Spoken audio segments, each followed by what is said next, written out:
وہ پھر مہدی کے زمانے سے شروع ہو کے متوکل تک آتا ہے۔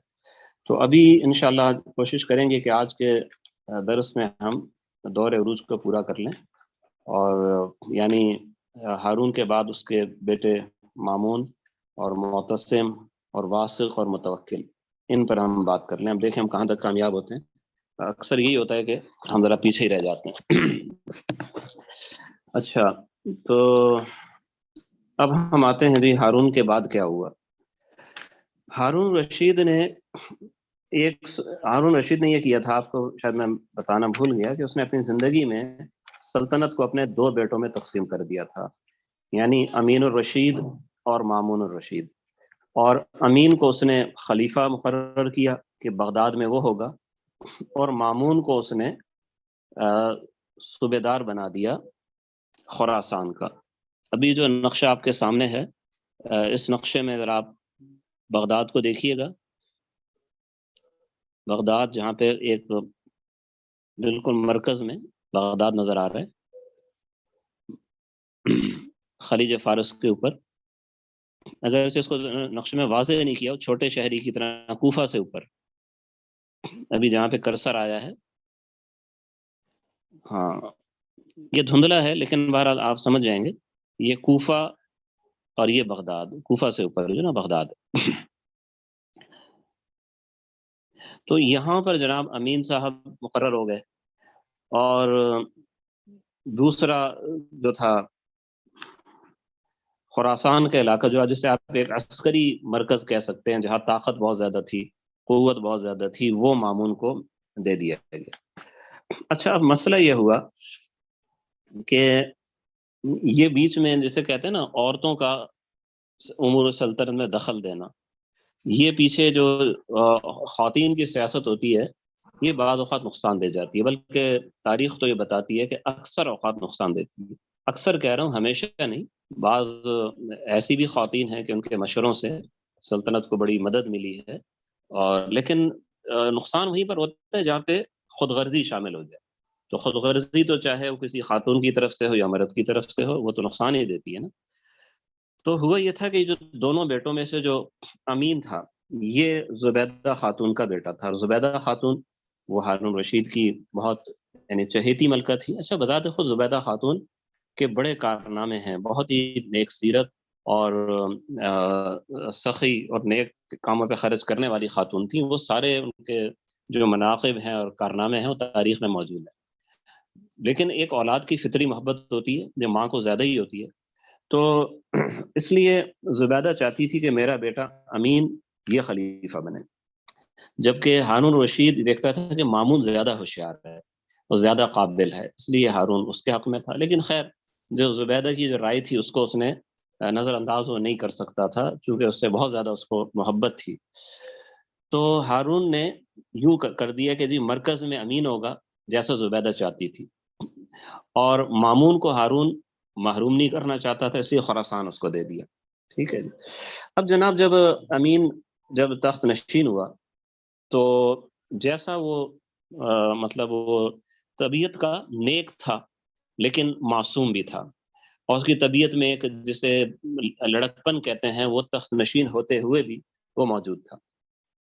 تو چنانچہ اس نے جو اختیارات وغیرہ وہ اپنے وزیر فضل بن ربی کو اس نے سونپ دیے، بلکہ یوں کہیں کہ فضل بن ربی وہ خود بخود تمام چیزوں پر حاوی ہو گیا اس کے ناتجربہ کاری کی وجہ سے۔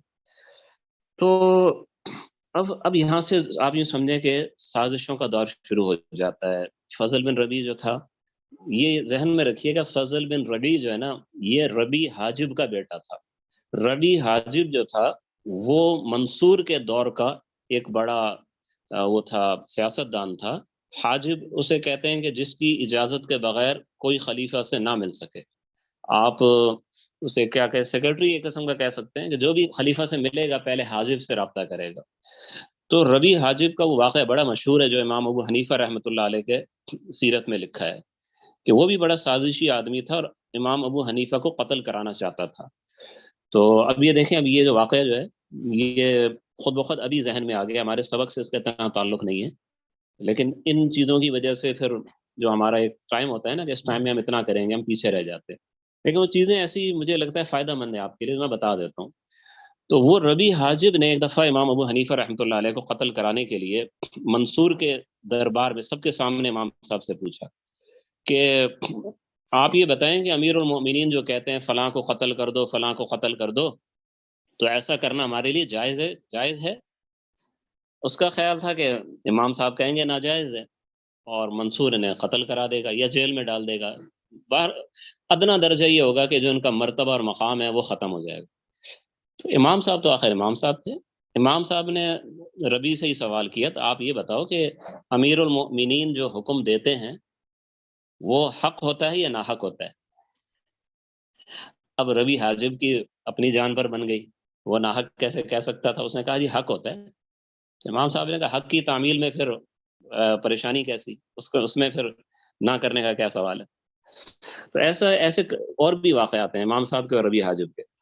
تو خیر اسی ربی حاجب کا بیٹا تھا فضل بن ربی، اور اپنے باپ ہی کی طرح سازشی تھا۔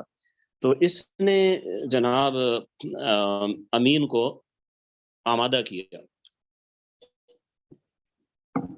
ایک ایسے کام پر جو خانہ جنگی کا سبب بنا۔ اس نے امین کو کہا کہ بھئی، اچھا ایک بات یہ بتا دوں کہ ہارون رشید کی وصیت میں یہ بھی تھا کہ امین اگر مر گیا تو پھر مامون خلیفہ ہوگا، یعنی ولی امین کا ولی عہد مامون ہے۔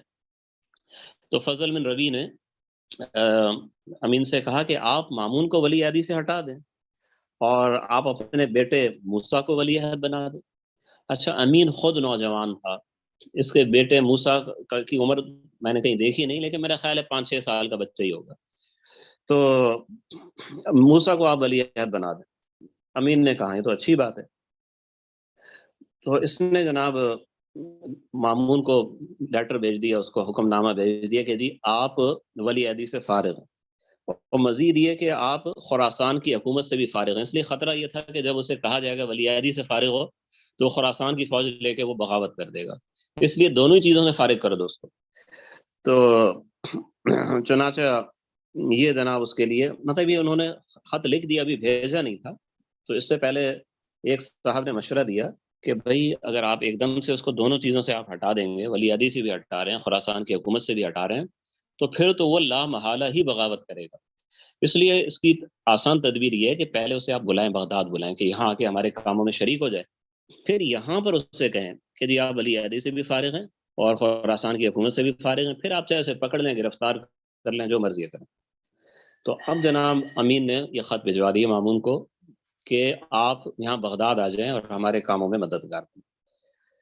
اب مامون جو تھا، اب یہاں پہ ایک اور فضل وہ سیاست میں ہمیں نظر آتا ہے، یعنی بیک وقت دو فضل ہیں، ایک امین کے ساتھ ہے فضل بن ربی، اور دوسرا مامون کے ساتھ ہے وہ ہے فضل بن سہل۔ اور ان دونوں نے یوں سمجھے کہ بہت نقصان کیا مسلمانوں کا۔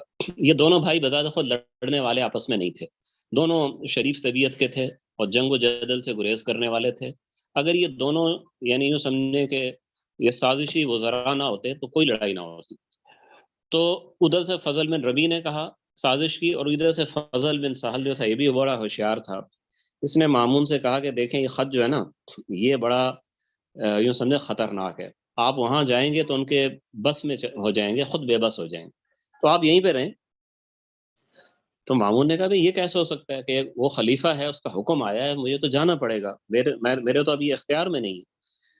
تو فضل بن سہل نے کہا کہ ہاں، اس نے کہا کہ میں یہاں پہ رہوں گا تو تعلقات خراب ہو جائیں گے، خلیفہ سے تعلق خراب ہو جائے گا۔ تو فضل نے کہا تعلق خراب ہو جائے تو ہو جائے، اس سے کوئی فرق نہیں پڑتا، لیکن اپنے آپ کو آپ بچائیں، وہاں جانا موت کو دعوت دے، تو اپنی فوج اپنے ہاتھ سے نہ نکالیں۔ تو اب جناب یہ مامون نے پھر جواب میں لکھ دیا کہ جی جو حکم ہے، جو خدمت ہے، مجھے آپ یہیں پہ آپ کہیں اور میں نہیں آ سکتا۔ اب جب یہ بات ہو گئی تو پھر امین نے باقاعدہ اعلان کر دیا کہ جی مامون برطرف ہے، نہ وہ خراسان کا حاکم ہے، نہ وہ ولی عہد ہے، اور میرا بیٹا جو ہے موسیٰ یہ جناب آج سے ولی عہد ہے۔ اب اس کے بعد جناب پھر جو ہونا تھا وہی ہوا، یعنی خانہ جنگی شروع ہو گئی، دونوں طرف سے فوجیں تیار ہوئیں اور جنگیں ہونے لگیں، اور حتیٰ کہ آخر میں جو مامون کے پاس دو بڑے زبردست سپہ سالار تھے، ایک تھا جناب وہ طاہر بن حسین تھا، اور دوسرا تھا ہرسمہ ابن آین، ہرسمہ ابن آین، یہ دو بڑے زبردست سپہ سالار تھے مامون کے پاس۔ تو اب ہوا یہ کہ ان دونوں نے جا کے مامون کے حکم سے بغداد کو گھیر لیا۔ جب یہ دونوں بغداد کے قریب تھے تو ایک بڑا دلچسپ واقعہ اس زمانے کا تاریخ میں ہے کہ یہ خبر امین کو سنائی گئی کہ جی فوجیں چلی آ رہی ہیں۔ تو امین اس وقت جناب وہ اپنے ایک غلام کے ساتھ مچھلیوں کا شکار کر رہا تھا، مچھلیوں کے شکار میں مصروف تھا، اور وہ مصروفیت بھی ایسے جیسے مقابلہ ہو رہا ہے، یعنی امین اور اس کے غلام کا کون زیادہ مچھلیاں پکڑتا ہے۔ تو کسی شخص نے دوڑتے ہوئے آ کے کہا کہ امیر المؤمنین اور دشمن کی فوجیں تیزی سے آگے بڑھ رہی ہے۔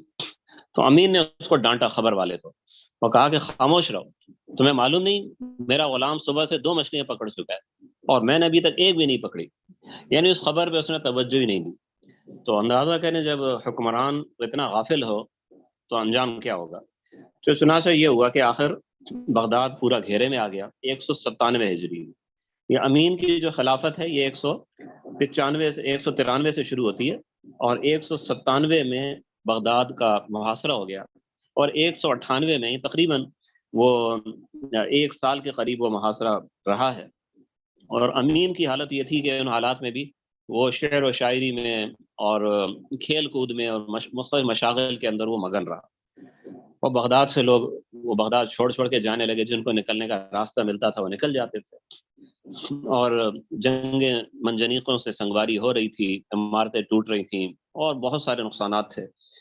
تو خلاصہ یہ کہ آخر یہ امین کو یہ پتہ لگ گیا بچنا مشکل ہے، بالکل سمجھیں وہ ایک آخری رات آ گئی کہ اب یہاں سے نکلنا مشکل ہے۔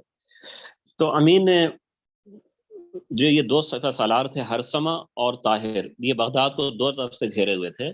طاہر جو تھا بہت سخت مزاج تھا، اور ہرسمہ جو تھا وہ سمجھدار اور معتدل مزاج تھا۔ تو امین کو اس کے ساتھیوں نے بتا دیا کہ دونوں کی سپہ سالاروں کی دشمن کی صورتحال کیا ہے، تو آپ ہرسمہ کے پاس اگر چلے جائیں اس کی پناہ لے لیں، یعنی گرفتاری آپ نے دینی ہے تو اس کو دیں۔ تو امین نے کہا ٹھیک ہے۔ تو اس نے ہرسمہ کو خط لکھا کہ میں جناب دریائے دجلہ میں کشتی کے ذریعے آؤں گا، اور آپ لوگ مجھے گرفتار کر لیں مجھے، اور مجھے جان کی امان۔ تو ہرسمہ نے وعدہ کر لیا۔ اب امین جناب وہ رات کے ٹائم وہ کشتی میں بیٹھ کے وہاں سے نکلا، اور اب ادھر سے طاہر بن حسین کو بھی جاسوسوں نے بتا دیا کہ امین کشتی پر نکلے گا۔ تو یہاں جسے کہتے ہیں نا ایک نمبر بڑھانے کی حرص آپس میں ہو جاتی ہے سرکاری افسران میں، وہ طاہر بن حسین میں بہت زیادہ تھی۔ اس نے کہا کہ اگر امین ہرسمہ کے ہاتھ لگا تو مامون کے ہاں اس کا نمبر بڑھ جائے گا، تو میں کوشش کیوں نہ کروں کہ امین کو میں پکڑوں۔ تو چنانچہ اس نے اپنے بندے متعین کر دیے کہ امین کی کشتی جب دریا میں اترے تو آپ اس پہ تیر چلا کے کشتی کو ڈبو دینا اور امین کو پکڑ لینا۔ چنانچہ اس سے پہلے کہ وہ کشتی ہرسمہ نے جو جگہ بتائی تھی وہاں پہنچتی، اس سے پہلے ہی انہوں نے تیر چلا کے کشتی کے ملاحوں کو زخمی کر دیا، اور امین نے جان بچانے کے لیے پانی میں چھلانگ لگا دی، اور تیرتے ہوئے جب کنارے پر پہنچا تو طاہر بن حسین کے سپاہی وہیں موجود تھے، تو اس کو وہیں پکڑ لیا۔ اور طاہر بن حسین کے پاس ایک جو سمجھیں کہ ایک پہلو تھا، ایک قانونی پہلو کہہ لیں یا جو بھی کہہ لیں، کہ جی ہم نے اس کو امان، جان کی امان ہم نے تو نہیں دی، وہ تو وعدہ ہرسمہ کے ساتھ تھا، ہرسمہ کے پاس جاتا تو جان کی امان ملتی، یہ تو ہمارے پاس آیا بغیر کسی معاہدے کے۔ چنانچہ امین کو طاہر بن حسین نے قتل کر دیا، اور پھر مامون اور رشید کو اس نے اطلاع دی، جو مامون تو محاذ پہ نہیں تھا، وہ تو ادھر ہی خراسان میں تھا، تو اس کو اطلاع بھیج دی کہ میں نے جی یہ دیکھا کہ اس کو مار کے اللہ اور رسول و خلیفہ کی خدمت کا حق میں نے ادا کر دیا۔ یہ طاہر بن حسین نے خط لکھا۔ تو مامون بالکل نہیں چاہتا تھا کہ میرا بھائی قتل ہو، وہ بہت نرم دل آدمی تھا، اور مامون کی جب ہم حالات پڑھیں گے تو آپ کو معلوم ہوگا کہ اس نے بڑے بڑے دشمنوں کو اس نے بڑی وہ آسانی سے معاف کر دیتا تھا، بلکہ مامون کا کہنا تھا کہ اگر لوگوں کو پتہ چل جائے کہ معاف کر کے مجھے کیسی خوشی ملتی ہے تو لوگ جان جان کے میرے خلاف بغاوتیں کریں، جرائم کریں، گستاخیاں کریں میری۔ تو اس لیے مامون کو دل سے وہ بہت ناراض ہوا کہ اس طاہر بن حسین نے میرے بھائی کو قتل کیوں کیا، لیکن چونکہ وہ حالت جنگ میں قتل ہوا تھا، تو اور پھر اس طاہر نے مامون ہی کے گویا کہ حکم پر وہ لشکر کشی کی تھی، اس لیے مامون سے اسے کچھ کہہ بھی نہ سکا، دل میں سوچتا رہتا تھا کہ اس نے بہت غلط کیا ہے۔ اور پھر لشکر کا بڑا حصہ بھی اس کے پاس تھا، مامون کی اپنی حالت ابھی کوئی ایسی نہیں تھی کہ وہ بظاہر اس کو اتنا غلبہ ہوتا کہ جو چاہتا وہ کر لیتا۔ جو بھی تھا، ہم اتنے مامون کی وکالت نہیں کرتے، لیکن حقیقت یہ ہے کہ مامون اور طاہر کی اس کے بعد زیادہ بنی نہیں۔ تو امین الرشید کی کے قتل کے ساتھ ہی سمجھیں کہ پھر خلافت مامون کو مل گئی۔ یہ محرم 198 ہجری سے مامون کی خلافت شروع ہو جاتی ہے، ٹھیک ہے، اور یہ رجب 218 ہجری تک جاتی ہے، یعنی تقریباً 20 سال سے کچھ زائد عرصہ، آپ 20.5 سال کہہ سکتے ہیں، مامون الرشید کی حکومت آئی۔ مامون الرشید کے اوپر علامہ شبلی نعمانی نے کتاب لکھی ہے المأمون کے نام سے، امید ہے کہ وہ مارکیٹ میں بھی مل جائے گی اور انٹرنیٹ پر بھی PDF اس کی مل جائے، تو جن کو موقع ملے اس کا ضرور مطالعہ کریں، بہت شاندار کتاب ہے۔ تو مامون جو ہے، لیکن مجھے تھوڑا سا اس میں تھوڑا سا مجموعی جو اس کا تاثر ہے، تو تھوڑا سا اختلاف ہے کہ علامہ شبلی نعمانی صاحب نے مامون کو بنو عباس کا ایک لحاظ سے عظیم ترین خلیفہ شمار کیا ہے۔ عظیم خلیفہ میں بھی مانتا ہوں، لیکن اگر آپ دیکھیں تو سیاسی لحاظ سے مامون اتنا ماہر نہیں تھا۔ یعنی یہ خلیفہ کی جو ایک بہت بڑی کوالٹی ہوتی ہے وہ سیاسی مہارت ہوتی ہے، وہ اس کے باپ ہارون میں زیادہ تھی، اس کے دادا منصور میں جو پردادا تھا منصور، اس میں زیادہ تھی۔ مامون ذاتی طور پر ایک عالم آدمی تھا، یعنی علم دوست آدمی تھا، وہ جسے کہتے ہیں نا کہ اللہ نے کسی کو بنایا کس لیے ہے، اس کو علوم اور فنون کے لیے بنایا گیا تھا۔ بچپن سے بہت زیادہ ذہین تھا، بڑے بڑے علماء سے اس نے تعلیم حاصل کی، اور جو کتاب جناب وہ پڑھتا تھا وہ اس کو یاد ہو جاتی تھی، اور یعنی کوئی علم ایسا نہیں تھا جس کے اندر وہ علماء کی برابری نہ کرتا ہو۔ بعض چیزوں میں آپ فن کے لحاظ، آپ یادداشت کے لحاظ سے آپ کہہ سکتے ہیں، اور ذہانت کے لحاظ سے کہیں علماء سے بھی آگے تھا۔ باقی ایک فن میں جس نے محنت کی ہو، یقیناً وہ مامون سے آگے ہی تھے، اور بعض اوقات جو زیادہ ذہانت ہوتی ہے نقصان بھی دے جاتی ہے، تو مامون کے ساتھ بھی آگے چل کے ایسے ہی ہوا جو میں آگے بتاؤں گا۔ تو مامون کی ذہانت کی ایک میں آپ کو مثال بتاتا ہوں کہ جب وہ 5 سال کا تھا تو امام کسائی رحمۃ اللہ علیہ جو تھے وہ اس کے استاد تھے، اسے قرآن مجید پڑھاتے تھے، اور طریقہ یہ تھا کہ جب یہ قرآن پاک پڑھتا تھا، سبق سناتا تھا، اگر وہ صحیح صحیح پڑھ رہا ہوتا تھا تو ان کا طریقہ یہی تھا کہ بس وہ خاموش بیٹھے رہتے تھے، اور اگر طالب علم غلطی کرتا تو امام کسائی جو تھے اپنی صرف نگاہ اٹھاتے تھے، بس اس سے طالب علم سمجھ جاتا غلطی ہو گئی۔ تو ایک بار مامون آیت پڑھ رہا تھا، یا ایھا الذین آمنوا لم تقولون ما لا تفعلون، ایمان والو جو کہتے وہ کرتے کیوں نہیں؟ تو امام کسائی نے نگاہ اٹھائی اور پھر نیچے کر لی، تو مامون یہ سمجھا کہ غلطی ہو گئی ہے، تو اس نے دوبارہ آیت پڑھی، لیکن آیت تو اسی طرح تھی، اور امام کسائی اسی طرح سر جھکائے بیٹھے رہے، مطلب یہ تھا آیت صحیح پڑھی ہے۔ تو جب سبق ختم ہو گیا تو مامون اپنے والد ہارون کے پاس گیا اور کہا کہ آپ نے اگر میرے استاد کے ساتھ کوئی وعدہ کیا تو اس کو پورا کریں۔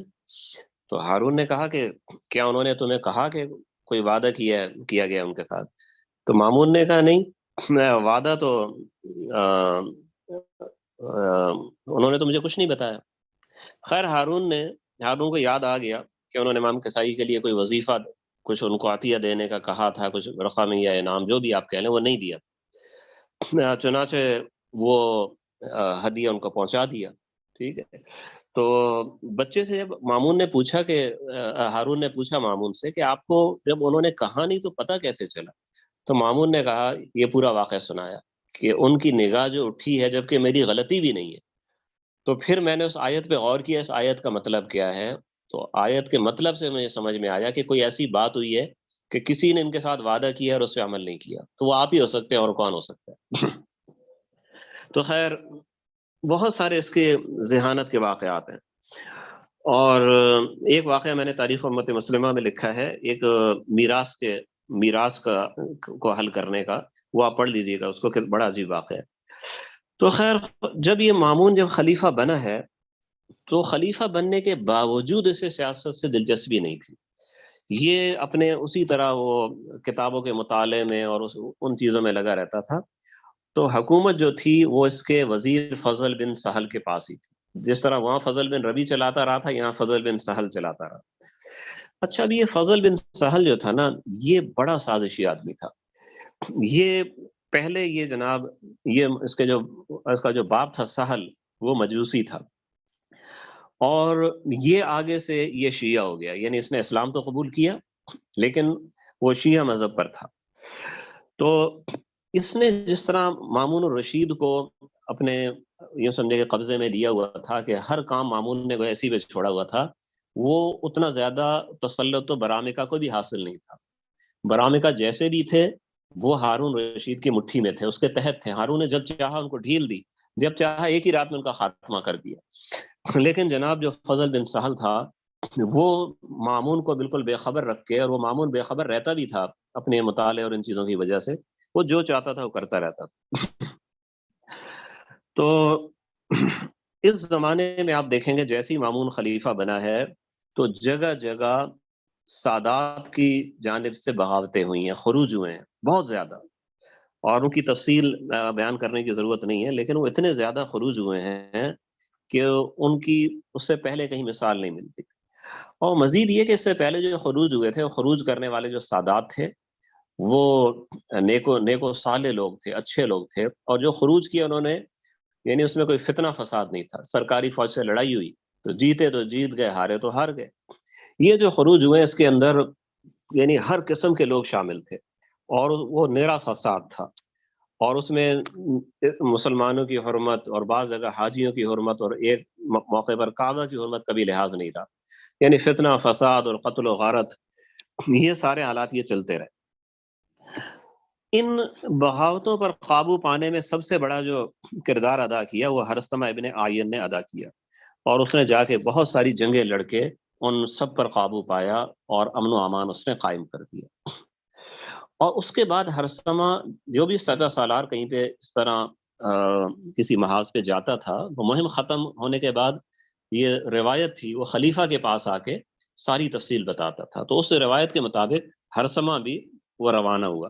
اس وقت جو ان کا دارالخلافہ تھا وہ تھا مرو، یعنی خراسان کا جو سیاسی مرکز تھا مرو، مامون وہیں پہ تھا بھی۔ تو حرثمہ ابن عین اپنی فوج لے کے مرو روانہ ہو گیا تاکہ مامون کو ساری کارگزاری سنائے۔ یہاں پر ایسا اندازہ ہوتا ہے کہ یہ جو خروج کی جو سازشیں ہوئی ہیں نا، اور یہ جو سادات تھے جنہوں نے کیا ہے، ایک تو میں نے بتایا کوئی عالم فاضل سادات نہیں تھے، اگر کوئی عالم فاضل سادات میں سے کوئی شریک ہوا ہے تو غلط فہمی سے شریک ہو گیا، پھر پیچھے ہٹ گیا۔ بالعموم وہ ایسے لوگ تھے جن کا علم و فضل سے کوئی تعلق نہیں تھا۔ اور دوسرا، وہ اگر آپ زیادہ ڈیٹیل میں دیکھیں گے تو وہ یعنی تشیع ان میں تھا، کافی تشدد کے ساتھ ان میں تشیع تھا۔ ادھر جو مامون کا وزیر تھا فضل ابن سہل، وہ بھی شیعہ تھا، اور بڑا پکا شیعہ تھا، متشدد قسم کا شیعہ تھا۔ ایسا معلوم ہوتا ہے کہ ان خروج کے واقعات میں پیچھے سے فضل ابن سہل کی سازش تھی، یعنی اس نے لوگوں کو کھڑا کیا تھا کہ آپ بغاوت کرو اور آپ کامیاب ہو جاؤ گے۔ اس کا ہمارے پاس کوئی اور ثبوت تو نہیں ہے، لیکن اس کا واضح ثبوت یہ ہے کہ جب حرثمہ ابن عین نے ظاہر ہے جب اس نے وہ بغاوتیں فروغ کی ہیں تو اس کو سارا حال پتہ لگ گیا ہوگا ان سارے علاقوں سے کہ کون کون اس میں ملوث تھا اور پیچھے کون تھا۔ جو گرفتار ہوئے ان سے بہت ساری معلومات ملی ہوں گی، تو وہ ساری معلومات کے ساتھ آ رہا تھا ہارون کے پاس۔ جیسے ہی فضل کو پتہ لگا کہ حرثمہ کامیاب ہو گیا ہے تو وہ پریشان ہو گیا، حالانکہ اسے تو خوش ہونا چاہیے تھا اگر وہ وفادار تھا کہ بھئی وہ فاتح ہو کے آ رہا ہے، لیکن وہ الٹا پریشان ہو گیا، اور پریشانی کے ساتھ ہی اس نے مامون کے کان بھرنے شروع کر دی کہ حرثمہ سے وہ بددل ہو جائے اور اس کی وفاداری پر اس کا یقین ختم ہو جائے۔ ادھر تو حرثمہ اس کی کوشش یہ تھی فضل ابن سہل کی کہ حرثمہ کو راستے میں رکوا دے کہیں، لیکن اس میں کامیاب نہیں ہوا۔ اور حرثمہ ادھر سے ساتھ میں جب مرو کے قریب پہنچا تو ساتھ اس نے جناب بگل بجانے شروع کیے، نقارے بجانے شروع کیے، اور اس کو بھی پتا تھا کہ فضل مجھے روکنے کی کوشش کرے گا، اپنے ذرائع سے اس کو پتہ لگ گیا تھا کہ یہ میرے خلاف ہے۔ تو یہ نقارے اور بگل اس نے اس لیے بجائے تاکہ مامون کے کانوں میں آواز پڑ جائے کہ حرثمہ فاتحانہ طور پر آ رہا ہے، تو مامون مجھے فوراً وقت دے ملاقات کے لیے۔ لیکن مامون کی آپ یہاں پہ سیاسی کمزوری، سادگی دیکھیں کہ وہ فضل بن سہل سے پوچھتا ہے کہ بھئی یہ کون ہے بھائی؟ جو اتنی دھوم دھام سے کون آ رہا ہے؟ تو فضل نے اپنے کچھ کارندے مقرر کیے ہوئے تھے، تو انہوں نے کہا کہ یہ جناب ہرثمہ ہے جو فوج لے کے جناب چڑھائی کرتا ہوا آ رہا ہے۔ تو مامون کو تو غصہ آ گیا کہ اچھا وہ مرو پہ چڑھائی کرتا ہوا آ رہا ہے۔ تو اب پیچھے جناب فضل ابن سہل نے مامون کے ذہن میں یہ بھی ڈال دیا تھا کہ جتنی بھی بغاوتیں ہوئی ہیں ہرثمہ نے خود کروائیں، حالانکہ اس پہ یقین کرنے والی بات نہیں تھی، اس نے تو جا کے بغاوتیں ختم کی تھی۔ تو بغاوتیں ساری جناب اس نے کی ہیں۔ اچھا یہ ذرا نقشے کے اندر آپ کے سامنے مرو آپ کے سامنے آ رہا ہے یا نہیں آ رہا ہے؟ اس نقشے میں نہیں، ذرا دوسرا نقشہ کھولیے گا تاکہ مرو آپ کے سامنے آ جائے۔ جو پہلے نقشہ تھا نا، ہاں اس میں آ جائے گا، اس میں کافی شہر وغیرہ دیے ہوئے ہیں، نیشا پور، سمرقند، بخارا۔ اس میں آپ یہ دیکھیں، یہ جو طوس کے اوپر جو ہے نا، بخارا سے اور طوس کے درمیان ایک نقطہ بنا ہوا ہے، بخارا اور طوس کے درمیان ایک نقطہ ہے، یہ جگہ ہے مرو، ٹھیک ہے۔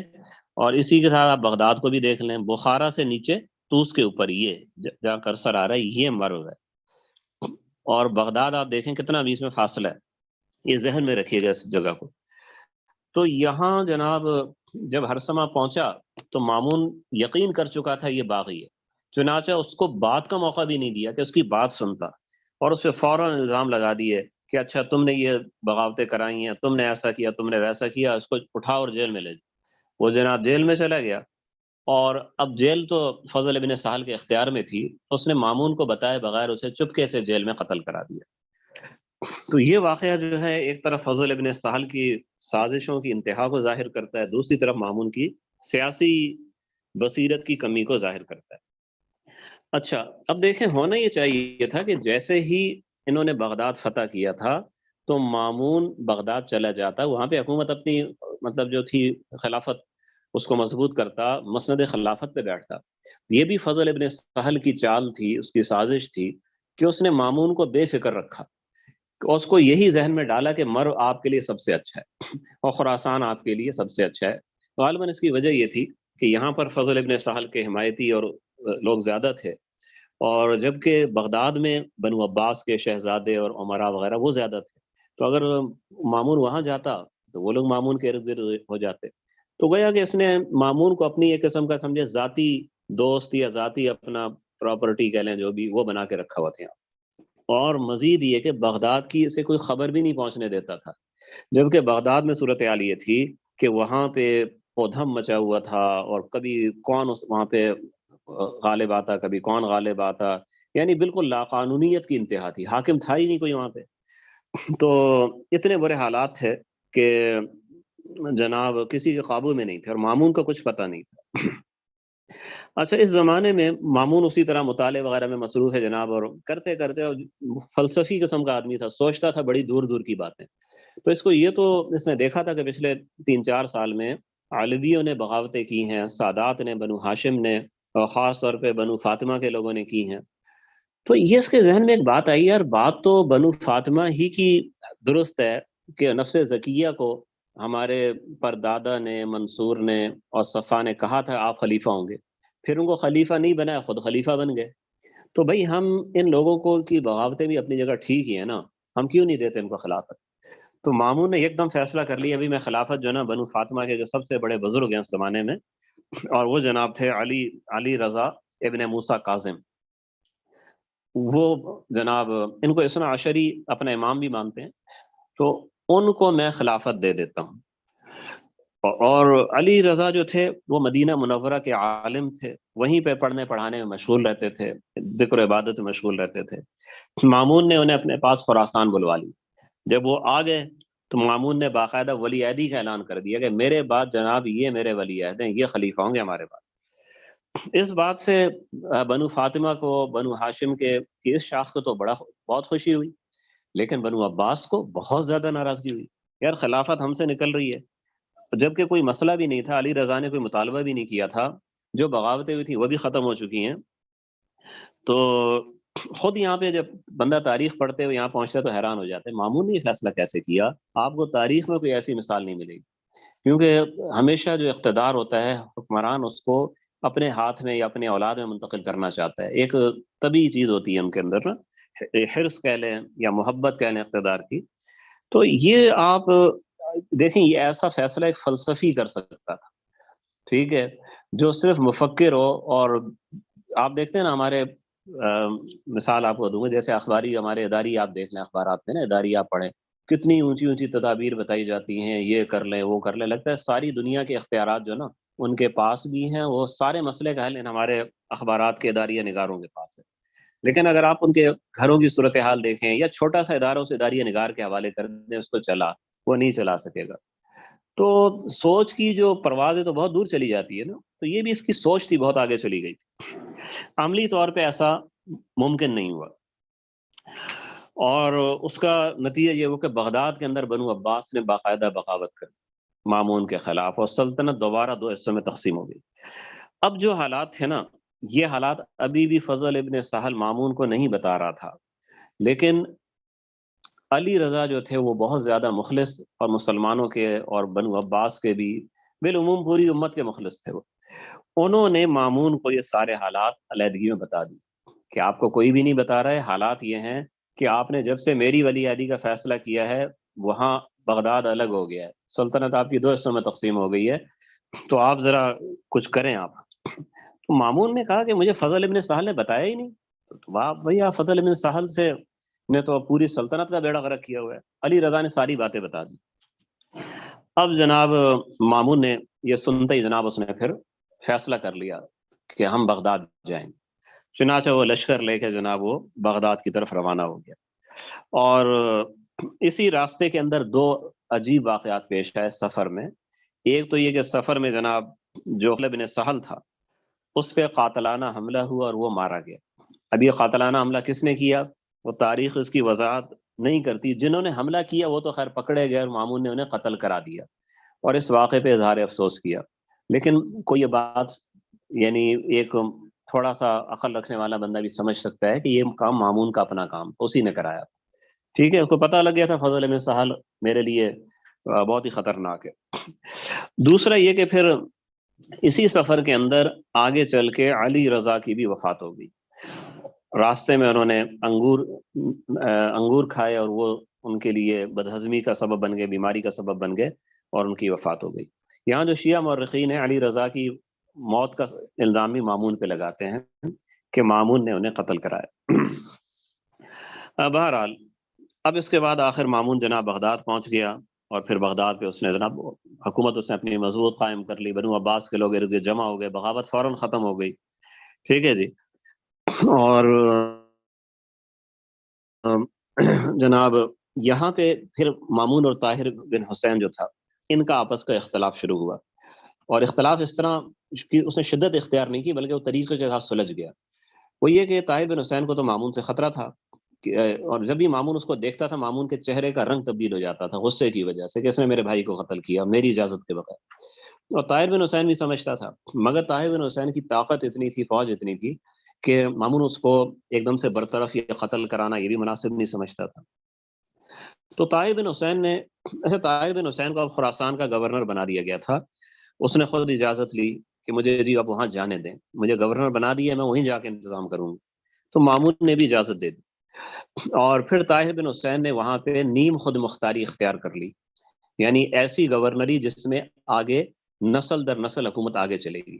تو اس کو آپ ایک خود مختار حکومت کے قیام کا آغاز کہہ سکتے ہیں. اور مامون کے بعد وہ پھر خود مختاری وہاں پہ پکی ہو گئی، اور طاہر بن حسین کی اولاد میں خراسان کی حکومت چلتی رہی. اور مامون نے بھی یہی مناسب سمجھا کہ یہ الگ ہی رہے تو اچھا ہے، ورنہ تعلقات خراب ہوں گے اور خانہ جنگی شروع ہو جائے گی.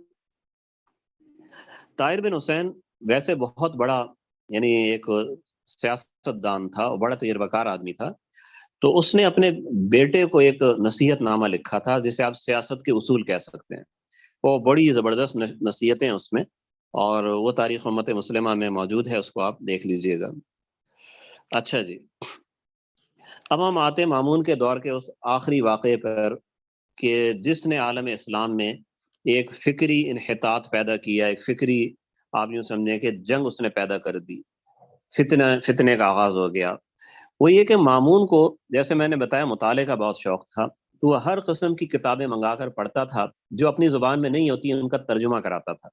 ایک دار الترجمہ بہت بڑا، اسے بیت الحکمت کہا جاتا تھا، اس میں بڑے بڑے مفکرین اور مترجمین، اور اس میں مسلمان تو تھے ہی، یہودی بھی، عیسائی بھی، سب لوگ ہر زبان کے ماہرین تھے، اور کئی کئی کتابوں کے ترجمے ایک ساتھ ہو رہے تھے۔ دنیا میں کوئی ملک نہیں چھوڑا مامون نے جہاں کی کتابیں نہ منگائی، حتیٰ کہ ہندوستان کی کتابیں منگوائی جو سنسکرت میں تھی، اور روم کی کتابیں، فلسفیانہ کتابیں منگوائی جو انہوں نے بیکار سمجھ کے تالوں میں بند کی ہوئی تھی۔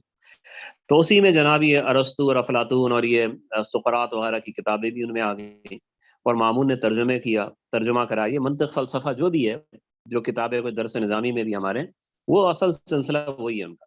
تو مامون نے ان کو پڑھا اور ان میں مہارت حاصل کر لی، اور ایسا ان سے متاثر ہوا کہ اب ہر چیز کو وہ منطق اور فلسفے کی نگاہ سے دیکھنے لگا، اور یہ چیز علماء کے اندر بھی سرایت کر گئی۔ تو عقل پرست علماء کا ایک پورا گروہ بن گیا، جن کو معتزلہ کہا جانے لگا، اور مامون نے ان کو بڑے بڑے عہدے دینے شروع کیے، اور وہ دین میں جو نئی بات کرتے مامون کو پسند آ جاتی۔ تو اسی میں انہوں نے قرآن مجید کے مخلوق ہونے کا عقیدہ بھی انہوں نے پیش کیا، اور مامون نے اس پہ یقین کر لیا، حالانکہ قرآن مجید اللہ کی مخلوق ہے، ایسا کوئی لفظ، ایسا کوئی فقرہ نہ قرآن میں ہے، نہ حدیث میں ہے، نہ صحابہ کرام سے منقول ہے۔ جو قرآن میں یا حدیث میں یا صحابہ سے منقول ہے وہ یہ کلام اللہ ہے، قرآن اللہ کا کلام ہے، ٹھیک ہے۔ تو اس میں جو علماء اہل سنت کا جو اس میں مسلک چلا آ رہا ہے کہ وہ کلام وہ اللہ کی صفات کی طرح ایک صفت ہے۔ جس طرح جو ہم کلام کرتے ہیں، آدمی کا متکلم ہونا یہ آدمی کی صفت ہے، تو اللہ کا متکلم ہونا وہ اللہ کی صفت ہے، اللہ کا کلام اللہ کی صفت ہے، اللہ کا عدل وہ اللہ کی صفت ہے، اللہ کی قہاری، جباری، اللہ کا رحم و کرم سب اللہ کی صفات ہیں۔ تو یہ بھی اللہ کی صفت ہے، بس اتنا اجمالی عقیدہ کافی ہے۔ زیادہ تدقیق اور زیادہ تحقیق وہ انسان کو گمراہ کرتی ہے ایسی چیزوں میں جن کو شریعت نے اجمالی رکھا ہے۔ چنانچہ جو علماء تھے انہوں نے مخالفت کی، علماء جمہور علماء نے، اور معتزلہ نے اس کو زور شور سے بیان کیا۔ مامون کو اس پہ اتنا زیادہ پھر وہ ہو گیا، یعنی تشدد اس نے اختیار کر لیا کہ اس نے کہا کہ جو علماء اس کو قبول نہیں کرتے انہیں گرفتار کیا جائے۔ چنانچہ بڑے بڑے علماء کو گرفتار کیا گیا، اور بہت سے علماء پہ تشدد کیا گیا، اور آخر میں صرف 2 علماء رہ گئے تھے، یعنی بہت سے علماء وہ جبر و تشدد اتنا زیادہ تھا۔ یہاں پہ آ کے جو ہم دیکھتے ہیں نا، مامون میں جو عفو و کرم کی اور درگزر کی جو صفت تھی یہاں آ کے ختم ہو جاتی ہے۔ یعنی اس نے بڑے بڑے باغیوں کو اور مجرموں کو اس نے معاف کیا، یہاں پہ اس نے کسی کو معاف نہیں کیا۔ حتیٰ کہ جناب امام احمد بن حنبل رحمۃ اللہ علیہ وہ بھی جناب گرفتار کر لیے گئے۔ مامون کی سیرت کا ایک گوشہ ادھورا رہ گیا، اس میں ہم بات نہیں کر سکے، لیکن آپ اسے مطالعہ کر لیجیے گا، وہ تھا جہاد کا بڑا شوقین تھا، اور اس آخری زمانے میں بھی وہ روم کی سرحد پہ جہاد کے لیے پہنچا ہوا تھا۔ وہیں اس کو پتہ لگا کہ امام احمد بن حنبل نے اس بات کو ماننے سے انکار کر دیا ہے۔ باقی جو علماء تھے انہوں نے یا تو ہاں کر دی، یا کوئی گول مول جواب بھی، اپنا بیان گول مول سا کر کے بیان کر دیا، یا خاموشی اختیار کر لی۔ امام احمد جو تھے وہ واحد تھے جو کھل کے کہہ رہے تھے کہ جناب یہ غلط عقیدہ ہے، جھوٹا عقیدہ ہے، اور قرآن اللہ کا کلام، اس کے سوا کچھ نہیں کہا جائے گا۔ کچھ اور علماء بھی تھے امام احمد کے علاوہ، لیکن جنہیں ہم کہتے ہیں جن پر امت کی نگاہ تھی وہ امام احمد تھے۔ ان کے علاوہ بھی تھے، کچھ تھے جیسے جناب بشر بن ولید ہیں، ابراہیم بن مہدی ہیں، محمد بن نوح ہیں، یہ کچھ علماء اور بھی تھے۔ بلکہ امام احمد کے ساتھ محمد بن نوح تو یہ دونوں ساتھ ہی گرفتار ہوئے، اور مامون نے کہا دونوں کو میرے پاس بھیجو، تو بغداد سے دونوں کو گرفتار کر کے شام روانہ کیا گیا، جہاں مامون جہاد کے لیے رومیوں کے ساتھ محاذ پہ موجود تھا۔ تو یہ جناب ابھی سفر یہ جاری تھا، اور تو راستے میں کہتے ہیں کہ رحبہ جو ایک شام کا یہ ایک سرحدی علاقہ ہے، تو وہاں پر ایک دیہاتی تھا بدوی، وہ امام احمد بن حنبل سے ملا۔ ابھی یہ گرفتار ہیں، یہ سپاہیوں کی نگرانی میں ہیں، کہیں پہ ٹھہرے ہوں گے، تو وہ دیہاتی آ گیا پاس۔ تو اس نے امام احمد سے کہا کہ حضرت آپ قوم کے ترجمان بن کے جا رہے ہیں، امت کے آپ پیشوا ہیں، اگر آپ نے غلط عقیدہ مان لیا نا تو پھر ساری امت مان لے گی۔ تو آپ بس یہ ذہن میں رکھیں کہ آپ کے اور جنت میں قتل ہونے کی دیر ہے، آپ ادھر قتل ہوئے ادھر جنت میں گئے، تو ثابت قدم رہنا۔ یہ ایک دیہاتی آدمی آپ دیکھیں امت کے امام کو کہہ رہا ہے، اور امام احمد خود فرماتے تھے کہ اس شخص کی بات نے میرے حوصلے کو بڑا مضبوط کیا۔ یعنی ایک عام آدمی کی بات بھی بعض اوقات بڑا اثر کر جاتی ہے، جبکہ امام احمد ویسے بھی ان کا عزم کم تو نہیں تھا، لیکن اس چیز سے حوصلہ بڑھ گیا۔ تو اب جناب یہ آگے یہ قافلہ چل رہا ہے، صرف ایک دن کا فاصلہ رہ گیا کہ اگلے دن مامون کے پاس پہنچنا ہے۔ تو ایک جنا ملازم امام احمد کے پاس آیا، وہ مامون کا پڑاؤ دیکھ کے آیا تھا۔ تو اس نے کہا کہ حضرت مجھے بہت دکھ ہو رہا ہے۔ یعنی جو لوگ لے کے جا رہے تھے ایسا نہیں کہ سارے بدعقیدہ تھے، لیکن وہ ایک مجبور تھے کہ جی خلیفہ کو میں، وہ بہت سے امام احمد کے معتقد بھی ہوں گے، ان سے دل سے محبت رکھتے ہوں گے۔ تو یہ بھی ایسا ایک ملازم تھا، اس نے آ کے کہا کہ حضرت میں کیا بتاؤں آپ کو، مامون نے بالکل ایک نئی تلوار اس نے ہاتھ میں لی ہوئی ہے، اور چمڑے کا ایک فرش اس نے بچھا دیا ہے، اور کہہ رہا ہے کہ مجھے رسول اللہ سے رشتے کی قسم، اگر امام احمد نے عقیدہ نہیں بدلا تو میں اسے قتل کر دوں گا۔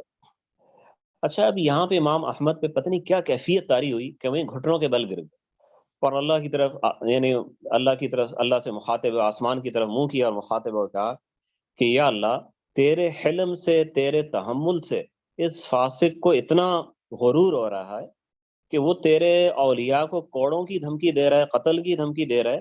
اے اللہ، اگر تیرا کلام مخلوق نہیں ہے تو ہمیں اس شخص سے بچا لے۔ اب امام احمد نے اس سے پہلے دعا نہیں کی، اتنا لمبا سفر ہوا ہے، مامون نے اتنا کچھ کیا، لیکن بس ایک کیفیت طاری ہونی تھی من جانب اللہ، طاری ہو گئی، اور وہ دعا فوراً قبول ہوئی ہے۔ یعنی ادھر امام احمد نے دعا کی ہے، اور ادھر جناب وہ یہ رات کے ٹائم دعا کی ہے، اور صبح کے ٹائم جناب خبر آ گئی کہ مامون کا انتقال ہو گیا۔ تو انتقال کی جو ظاہری وجہ یہ تھی، کہا جاتا تھا کہ اس نے جناب ٹھنڈا پانی اس نے پی لیا تھا، اور اس سے اس کو بخار ہو گیا، تو 48 سال کی عمر میں اس کی وفات ہو گئی۔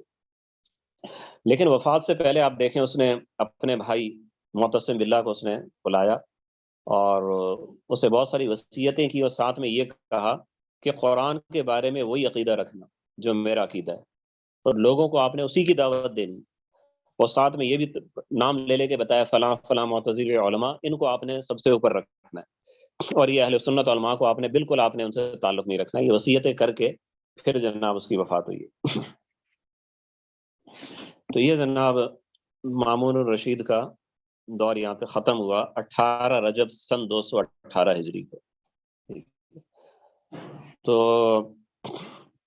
امام بیہقی رحمۃ اللہ علیہ نے لکھا ہے کہ مامون سے پہلے کوئی خلیفہ ایسا نہیں تھا جو اسلاف کے عقیدے پہ نہ ہو۔ مامون پہلا خلیفہ ہے کہ اس کے گرد یہ لوگ جمع ہو گئے، یہ لوگ سے مراد معتزلہ ہیں، اس کے گرد جمع ہو گئے اور اسے حق کے راہ سے باطل کی طرف اسے موڑ دیا۔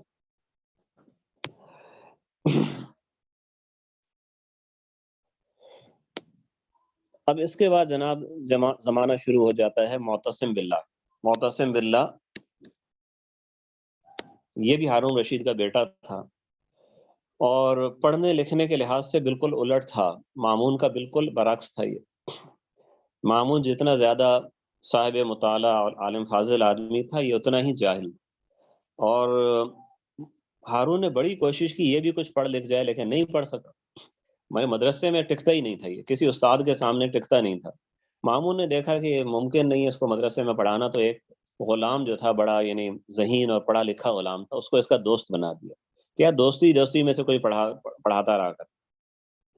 تو وہ جناب دوستی دوستی میں اس نے اتنا اس کو پڑھا دیا کہ یہ الفاظ پہچان لیتا تھا، یعنی کوئی لکھا ہوا عربی کی کوئی عبارت لکھی ہے تو اس کو ذرا اٹک اٹک کے اس کو پڑھ لیتا تھا، یہاں تک پہنچا تھا کہ اتنے میں اس غلام کی وفات ہو گئی۔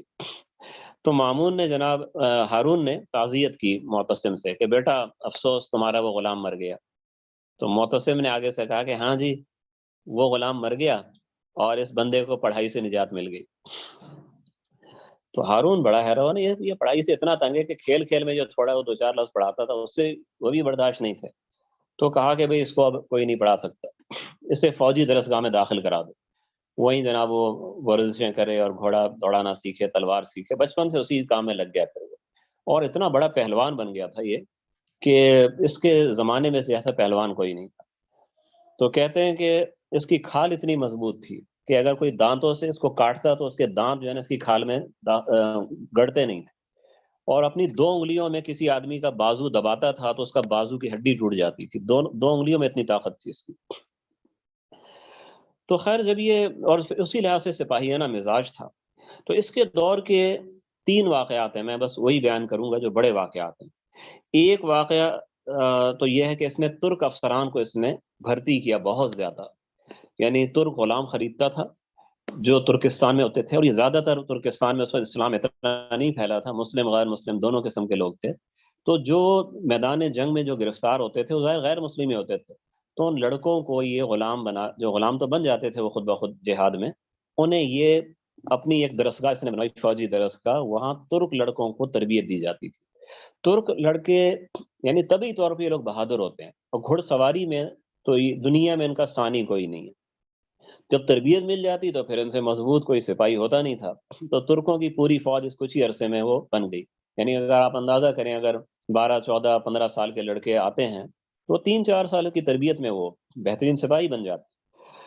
تو ان سپاہیوں سے اس نے بہت ساری فتوحات بھی اس نے حاصل کی، اور پھر انہی سپاہیوں کے لیے اس نے نیا شہر بنایا، سامرا، جو آپ نقشے میں آپ کو نظر آئے گا، بغداد، ہاں نہیں پچھلے نقشے میں تھا، جو اس سے پچھلا نقشہ ہے نا جو ہم پہلے دیکھ رہے تھے، بغداد کے شمال میں اوپر کی طرف آپ کو سامرا نامی شہر نظر آئے گا، تو اس کا صحیح نام جو ہوتا ہے وہ تھا سر من رآ، جو جس نے دیکھا خوش ہوا، پھر وہ مختصر ہو کے وہ سامرا بن گیا۔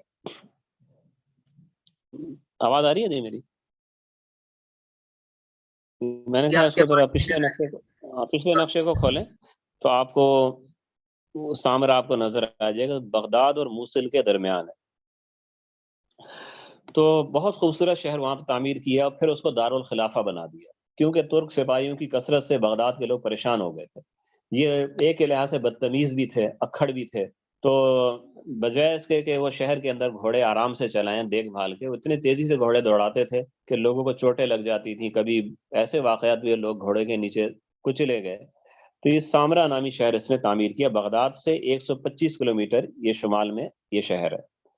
اچھا جی، اور پھر انہی ترک سپاہیوں کے ذریعے اس نے ایک بہت بڑے فتنے کو ختم کیا، جو بابک خرمی کا فتنہ تھا۔ بابک خرمی یہ ایک بے دین آدمی تھا، مجوسی تھا، زندیق تھا، اور اس نے کئی سالوں تک شمالی ایران کے علاقے میں، یہ جو آپ کو اوپر اسی نقشے میں اردبیل کا علاقہ نظر آ رہا ہے بحر خزر کے ساتھ، اس کے آس پاس پہاڑی علاقوں میں، جہاں آپ یہ سمجھے قزوین کا علاقہ ہے، شمالی ایران آپ کہہ لیں، یہاں اس کے قلعے تھے، اور سالہ سال تک لڑائیاں جاری رہی، لیکن یہ ہاتھ نہیں آتا تھا۔ بہرحال معتصم نے اس مہم پر لاکھوں دینار یعنی اربوں روپیہ اس نے خرچ کیا، اور آخر رمضان 222 ہجری میں کئی سالوں کی جنگ کے بعد بابک خرمی جو تھا وہ پکڑا گیا، اور اسے پھر قتل کر دیا گیا۔ اور یعنی افشین نے تو، جو اس کا سپہ سالار تھا افشین، اس نے زندہ گرفتار کر لیا تھا، تو اس کے ہاتھ پاؤں کاٹے گئے بابک کے، اور اس کی لاش سولی پہ لٹکائی گئی، اور ہر جگہ مسلمانوں نے شکر ادا کیا، کہ جس کی وجہ سے خاص طور پہ آس پاس کے علاقے بہت زیادہ پریشان۔ اچھا، اسی طرح انہی ترک سپاہیوں کے ذریعے اس نے رومیوں سے جہاد کیا۔ رومیوں سے جہاد کا واقعہ بہت مشہور ہے، آپ سب نے سنا ہوگا، 223 ہجری کا واقعہ ہے کہ قیصر نے یہ اسلامی سرحدوں پر اس نے حملہ کیا۔ آپ ذرا یہ ایشیا کوچک کو آپ ذرا دیکھیے گا، یعنی اسی نقشے میں آپ ذرا بائیں طرف آئیں، جہاں پہ آپ کو دمشق سے اوپر آپ کو نظر آ رہا ہے، ہاں یہ جہاں پہ یہ لکھا ہے، یہ تو گلابی رنگ کے اندر جو آپ کو نظر آ رہا ہے نا، یہ ایشیا کوچک کہلاتا ہے۔ اس علاقے میں مسلمان کئی بار آگے گئے، کئی بار پیچھے ہٹے ہیں، یعنی فتوحات تو حضرت عمر فاروق رضی اللہ عنہ کے زمانے میں شروع ہو گئی تھی، لیکن یہاں کے لوگ بڑے کٹر قسم کے عیسائی، اس لیے اسلام یہاں پہ بہت بدیوں بعد پھیلا ہے، تو اس لیے مسلمان کبھی آگے چلے جاتے تھے، کبھی پیچھے ہٹ جاتے تھے۔ ادھر سے قسطنطینیہ جو ہے وہ اس کے بالکل قریب تھا، تو بس کشتیوں کے ذریعے قیصر کے حملے بار بار ہوئے، یہاں پہ عباسی دور میں بھی حملے جاری رہے۔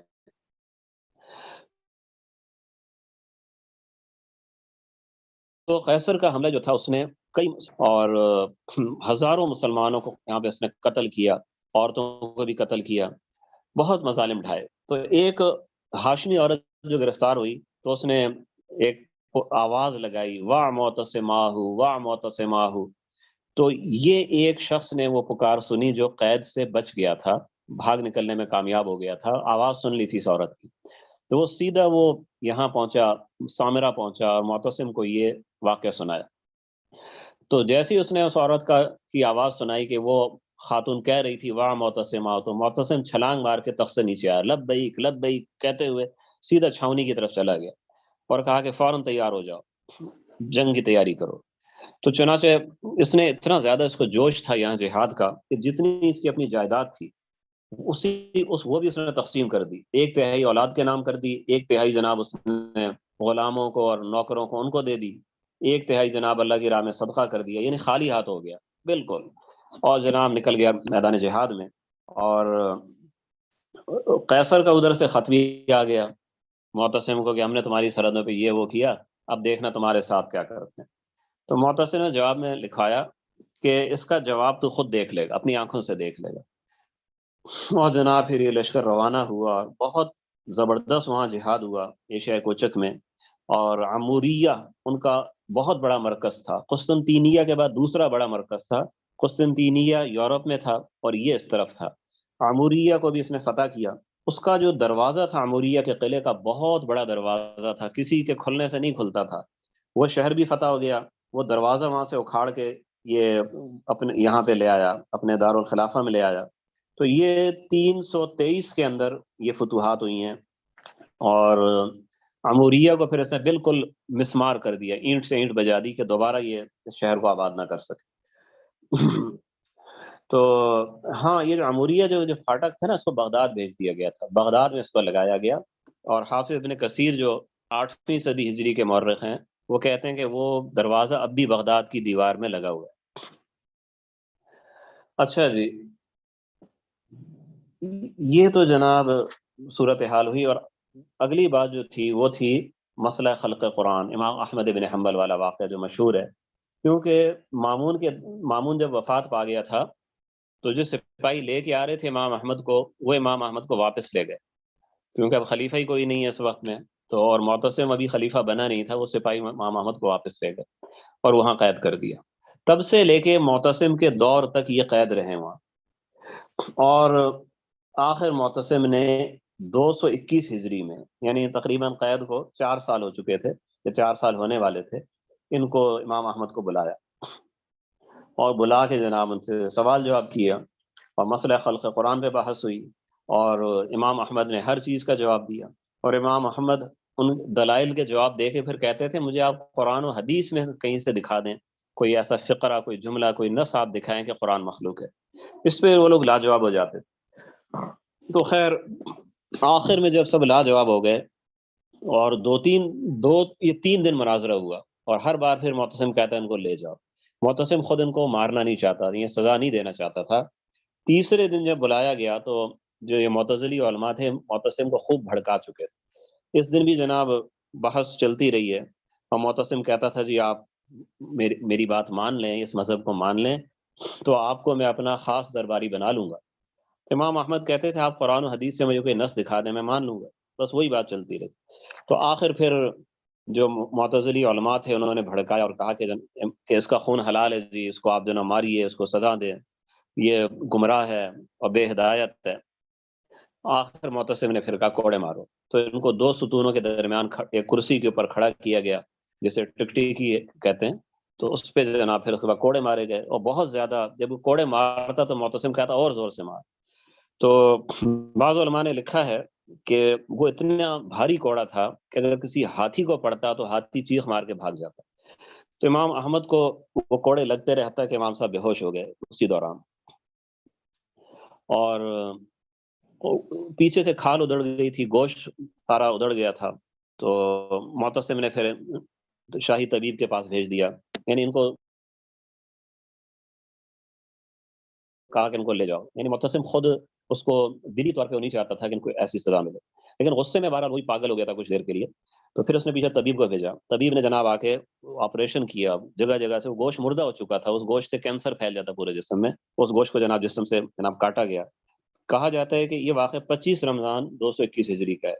کچھ لوگ کہتے ہیں کہ 30 کوڑے مارے گئے، اور ایک قول یہ کہ 80 کوڑے مارے گئے۔ تو بہرحال اس سزا کی حالت میں، یعنی اتنی تکلیف کی حالت تھی، اور یہ تقریباً جو ان کو مارا گیا، یہ تقریباً جیسے 10-11 بجے صبح کا ٹائم ہوتا ہے، اس ٹائم یہ سزا ملی۔ اس کے بعد جب آپ کو ہوش آیا ہے، اور آپ کو متصل جو وزیر تھا نا اسحاق بن ابراہیم عباسیوں کا، وہ اپنے گھر میں اس نے بھجوا دیا آپ کو، اور ساتھ میں شاہی طبیب بھی آ گیا، اس نے نشتر لگا کے گوشت الگ کیا۔ اسی حالت میں امام صاحب نے ظہر کی نماز ادا کی ہے جماعت کے ساتھ، جبکہ ایسی حالت میں بندہ بیٹھ بھی نہیں سکتا، ہوش میں بھی انسان نہیں ہوتا۔ تو اچھا، کہتے ہیں امام احمد بن حنبل جو تھے نا، ان تکلیف کے حالات میں امام ابو حنیفہ کے حالات کو یاد کرتے تھے، زار و قطار روتے تھے، کیونکہ امام ابو حنیفہ کو 110 کوڑے لگے تھے۔ جو اموی حاکم تھا یزید بن حبیرہ، اس نے ان کو 110 کوڑے مارے تھے، اسی قسم کے شرعی مسئلے کے امام صاحب اس پہ سمجھوتا ان سے نہیں کر رہے، تو کہتے تھے مجھے امام ابو حنیفہ کے واقعے سے مجھے ہمت ملتی ہے۔ بہرحال اس تکلیف کو اٹھانے کے بعد امام احمد کے رحمۃ اللہ علیہ کی جو قدر و منزلت پہلے سے بھی بہت زیادہ ہو، اور معتصم خود بھی اتنا نادم ہوا کہ روزانہ وزیر کو بھیجتا کہ بھئی آپ ان کی خیریت معلوم کریں، ان کا اچھی طرح علاج کرائیں۔ جب وہ ٹھیک ہو گئے تو آپ یوں سمجھیں کہ اس کے، یعنی یوں سمجھیں کہ وہ تاریخ کا ایک جو رخ ہے وہ تبدیل ہو گیا۔ اگر امام صاحب اس زمانے میں سمجھوتا کر لیتے تو اہل سنت والجماعت کا شاید وجود ختم ہو جاتا، آج ہم ساری معتزلی ہوتی۔ 18 ربیع الاول 227 کو اس نے وفات پائی، اور خوبیاں اس میں بہت تھیں۔ جو سب سے بڑا داغ لگ گیا اس کے دامن پہ وہ یہی تھا کہ خلق قرآن میں اس نے تشدد کیا، اور امام احمد پہ اس نے ظلم کیا۔ اچھا جی، اب یہ بتائیں کہ ہم آگے چلیں، تھوڑا واسق کو پڑھیں یا پھر اس کو اگلی نشست پہ رکھیں؟ متوکل تو نہیں ہو سکے گا، لیکن واسق شاید ہو جائے 10 منٹ کے اندر۔ تو بتائیں ٹائم کے، میرے پاس تو ٹائم ہے، آپ بتائیے گا مجھے، آپ اور طلبہ کے پاس اگر وقت ہے تو۔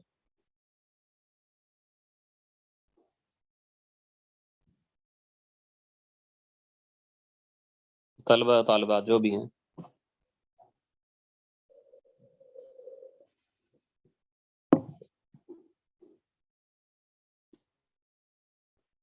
اچھا چلیں شروع کر، آگے چلتے ہیں۔ معتصم کی وفات ہوئی، اس کا بیٹا ہارون وہ خلیفہ بنا، جس کا لقب تھا الواسق باللہ۔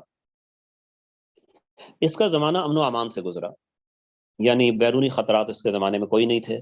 رومیوں کی طاقت جو تھی وہ جو سمجھیں کہ ان کو اچھا سبق مل چکا تھا معتصم کے زمانے میں، پھر ان کی اپنے اندر خانہ جنگیاں شروع ہو چکی تھی، اور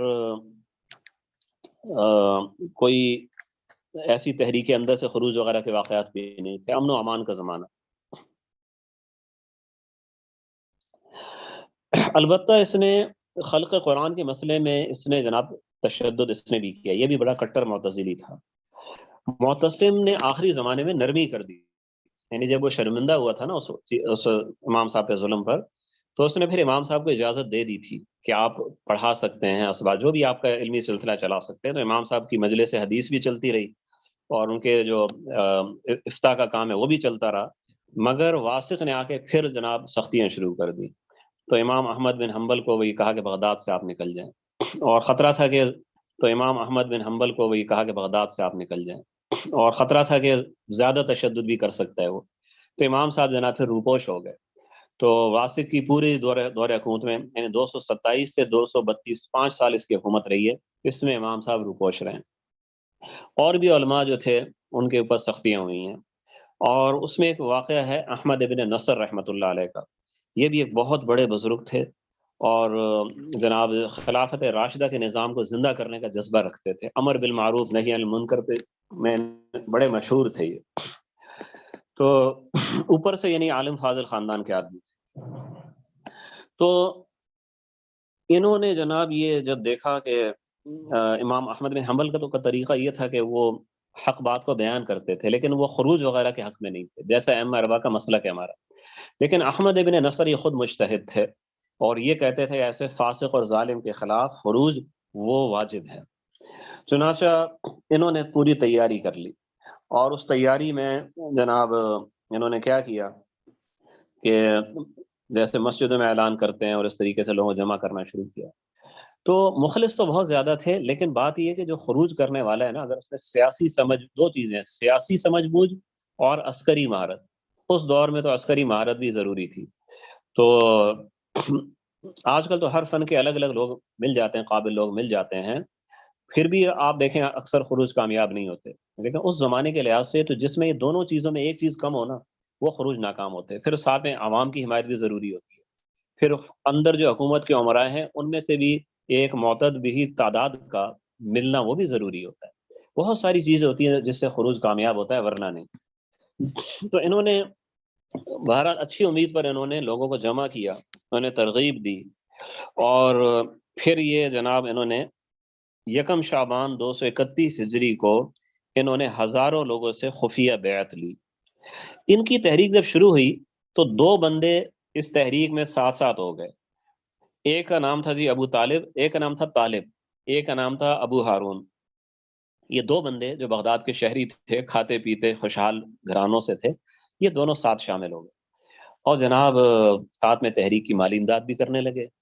جب کئی ہزار لوگوں نے بیعت کی امام احمد ابن نصر رحمہ اللہ سے، تو ان لوگوں نے ہر بندے کو 1 دینار دیا. 1 دینار آج کل کی یعنی ہزاروں روپے ہوتا ہے 1 دینار، وہ ہر بندے کو دیا. اور جناب یہ طے ہوا کہ ہم 3 شعبان کو، یعنی 1 شعبان کو یہ بیعت ہوئی ہے اور وہ دینار تقسیم ہوئے ہیں، اور طے ہوا ہے کہ 3 شعبان کی شب، 3 شعبان کی شب یعنی آج کا دن اور یہ رات چھوڑ کے اگلی شب جو آئے گی، تو اس شب میں ہم بغداد کے ہر محلے میں تحریک کے کارکن وہ نقارے بجائیں گے. ڈھول، بڑے ڈھول جو ہوتے ہیں نقارہ کہتے ہیں، وہ بجائیں گے. اور جیسی نقاروں کی آواز ہر طرف سے آئے گی تو لوگ گلیوں میں نکل آئیں گے، اور جناب پھر پولیس پہ اور فوج پہ ہم حملہ کر دیں گے، چوکیوں پہ قبضہ کر لیں گے، محل میں گھس جائیں گے، بس خروج کامیاب ہو جائے گا. یہ منصوبہ تھا. اب جناب جب یہ پیسہ تقسیم ہوا تو ان لوگوں میں ہر قسم کے لوگ تھے، تو ان میں 2 شرابی بھی تھے. ان 2 شرابیوں کے ہاتھ میں پیسہ آیا تو سیدھا جناب وہ کہیں چلے گئے، کہیں سے شراب لی، اور جناب وہ اپنے گھر کی چھت پہ وہ چڑھ گئے، اور جناب وہ شراب پی کے جناب وہ کیا کہتے ہیں ہمارے یہاں کراچی کی زبان ٹن ہونا کہتے ہیں، ٹن ہو گئے جناب وہاں. اب جناب رات کے کسی پہر ان کی آنکھ کھلی تو ان کو لگا کہ آج 3 شعبان. تو جو نقارہ ان کے پاس تھا وہ انہوں نے اپنی چھت کے اوپر وہ بجانا شروع کر دی. اب وہ نقارہ جب بجا ہے تو پورے شہر میں آواز دور دور تک گئی. دوسرے نقارے والوں کو پتا تھا آج 2 شعبان ہے، بھائی 2 شعبان والی شب ہے، ابھی تو نقارہ نہیں بجانا ہے. لیکن وہ پریشان ہو گئے، کون پاگل ہے بھائی، آج رات اس نے شروع کر دیا. وہ چپ رہے. ادھر پولیس نے آواز سن لی کہ ایک گھر کی چھت سے آواز آ رہی ہے، وہ اس گھر پہ پہنچ گئے، فوراً پکڑ لیا ان کو. جب پکڑا، جب پٹائی کی تو انہوں نے بتا دیا بھائی کہ یہ مسئلہ تھا، ہم نے تو نقارہ بجایا، دوسرے نہیں اٹھے تو ہم کیا کریں گے. تو اب جناب جب ان کو پھر بعد میں پتہ لگا آج تو بھائی 2 شعبان ہے. خلاصہ یہ کہ پوری کہانی سنا دی. امام احمد گرفتار ہو گئے، اور گرفتار کرنے کے بعد جناب اچھا مزے کی بات یہ ہے جو گرفتار ہوئے اس میں جو چوٹی کے جو لوگ تھے 27 بندے تھے چوٹی کے، وہ گرفتار ہوئے اور انہیں جیل میں ڈال دیا گیا. لیکن جو زیادہ چوٹی کے لوگ تھے یعنی طالب صاحب اور ابو ہارون صاحب، وہ تو غائب ہو گئے. کسی تاریخ میں ذکر نہیں ملتا انہیں گرفتار کیا گیا، انہیں کچھ کہا گیا. تو مجھے اس چیز سے یہ سمجھ میں آتا ہے کہ ایسی تحریک میں ہمیشہ حکمرانوں کی طرف سے کچھ، جیسے کہتے ہیں نا وہ خفیہ پولیس کے اہلکار، وہ ایسی تحریکوں میں شامل ہوتے رہتے ہیں. تو جو ہے لال مسجد کا واقعہ سب کے سامنے کیا ہوا تھا. جو لوگ مولانا عبدالعزیز صاحب کے ساتھ ساتھ تحریک میں تھے، وہ کئی بندے ان میں سے بعد میں وہ خفیہ پولیس کے افسران تھے، خفیہ ایجنسیوں کے افسران تھے، جو ان کے ساتھ جناب وہ ماشاء اللہ سر پہ امامے پہنے ہوئے ہیں، ماشاء اللہ پوری داڑھی ہیں، شرعی لباس پہنے ہوئے، ان کے ساتھ ساتھ تھے وہ افسران سرکاری. تو خیر امام صاحب اتنی آسانی سے گرفتار ہو گئے، اور جناب جو واسق تھا ان سے باز پرس کی، اور اس کے بعد جناب کہا کہ جناب خلاصہ ہے کہ ان کو قتل کیا گیا اور ان کا سر کاٹ کے بغداد میں لٹکا دیا گیا. ان کے قتل سے پہلے جب بات چل رہی تھی نا کہ ان کو قتل کیا جائے، تو یہ جو متوکل جو تھا نا، واسق کا بھائی متوکل جو اس کے بعد خلیفہ بنا ہے، وہ صحیح العقیدہ تھا۔ ہاں، یہ ان کے قتل کے بعد کا واقعہ ہے۔ ان کا جب قتل ہو گیا تو متوکل جو تھا وہ اس پہ بڑا ناراض تھا، شہزادہ تھا۔ اس نے دربار کے جو درباری تھے ان سے الگ الگ اس نے پوچھا کہ جی یہ آپ لوگوں نے اتنے بڑے محدث کو قتل کرا دیا، قتل کیسے جائز تھا؟ تو ایک وزیر نے کہا کہ ان کو واسق نے کفر کی وجہ سے قتل کیا، اگر وہ کافر نہ ہو تو اللہ مجھے آگ میں جلائے۔ اور ایک اور درباری نے کہا کہ جی ہاں وہ کفر کی وجہ سے قتل ہوئے تھے، اگر وہ کفر کی پر قتل نہ ہو تو اللہ میرے ٹکڑے ٹکڑے کر دے۔ اور جو قاضی القضات جو تھا احمد ابن ابی دواد، یہ صحیح لفظ دواد ہے، میں نے جن بھی کتابوں میں دیکھا ہے اردو کی کتاب داؤد لکھا ہے، احمد ابن ابی داؤد غلط ہے، عربی کتابوں میں آپ دیکھیں گے احمد ابن ابی دواد ہے۔ تو قاضی القضات صاحب نے کہا کہ اگر وہ کفر پہ قتل نہ ہو تو اللہ مجھے فالج میں مبتلا کر دے۔ تو ایسا ہی ہوا، آگے چل کے وہ وزیر جو تھا وہ جل کے مرا ہے، اور وہ درباری دوسرا جو امیر تھا وہ کہیں پہ دشمنوں کے ہاتھ لگا اور ٹکڑے ٹکڑے اس کے کر دیے گئے۔ تو قاضی القضات صاحب پر فالج ہوا اور فالج میں ان کی موت ہوئی۔ یہ جناب واسق کے حالات تھے۔ واسق کے حالات میں کہتے ہیں آخر میں اس کے حالات میں تبدیلی آئی تھی، اور اس تبدیلی کا واقعہ حضرت شیخ الاسلام مفتی تقی عثمانی صاحب نے اپنی کتاب کشکول میں لکھا ہے، لیکن کشکول میں ان عالم کا نام نہیں لکھا، وہ عالم کون تھے۔ تو میں نے مزید ماخذ کو دیکھا تو معلوم ہو گیا کہ وہ جو عالم تھے جن کے ذریعے واسق باللہ کے ذہن میں تبدیلی آئی، وہ امام ابو داود اور امام نسائی کے شیخ تھے، یعنی حدیث کے ان کے شیوخ میں سے تھے امام ابو عبد الرحمن الازدی رحمۃ اللہ علیہ۔ بہت بڑے محدث تھے، لیکن اتنے بڑے محدث اور ساتھ میں گمنام، دنیا جانتی نہیں تھی ان کو۔ شام کی سرحد پہ جہاں جہاد ہوتا ہے وہاں پہ رہتے تھے، اور جب موقع ملتا جہاد میں یہ حصہ لیا کرتے۔ تو انہوں نے بھی خلق قرآن کا انکار کیا، یہ بھی جیل میں تھے۔ اب واسق نے ایک دن کو بلایا، بھئی ان کو لے کے آؤ اس بزرگ کو۔ تو جب وہ دربار میں آئے، تفصیل تو آپ کشکول میں آپ دیکھ لیجئے گا، اور میں نے بھی تاریخ امت میں لکھی ہے، دیکھ لیجئے گا، میں خلاصہ اصل بتا رہا ہوں کہ انہوں نے جو آگے سے جس طریقے سے بات کی ہے، احمد ابن ابی دواد قاضی القضات بھی تھا اور واسق بھی تھا، انہوں نے جو بنیادی بات ان سے کہی کہ آپ مجھے یہ بتائیں کہ یہ جو خلق قرآن کا عقیدہ ہے کہ قرآن مخلوق ہے، یہ کیا قرآن مجید میں ہے؟ یہ لفظ ہے، یہ فقرہ ہے نہیں ہے، حدیث میں ہے نہیں ہے؟ اچھا نبی اکرم صلی اللہ علیہ وسلم نے کبھی بیان کیا ہے؟ نہیں کیا۔ جناب خلفۂ راشدین میں سے کسی نے بیان کیا؟ نہیں کیا۔